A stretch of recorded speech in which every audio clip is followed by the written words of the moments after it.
Bakit marami na sa atin ang naniniwala na ang gobyerno daw ay sindikato? So, nakakabahala mga kaibigan, ano? Dahil kung obserbahan natin yung mga pangyayari ay talagang parang, no? So, di umano gustong kontrolin ng pamahalaan ang lahat-lahat ng sangay ng gobyerno, no?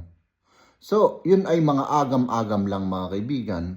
Pero kung talagang titignan mo yung mga ginagawa ng pamahalaan na di umano pagprotekta sa kanyang mga kaalyado at pagtugis sa kanyang mga kalaban ay parang may katotohanan, no? Pero kayo na lang ang humusga mga kababayan kong Pilipino, no? At kayo na lang ang mag-obserba sa paligid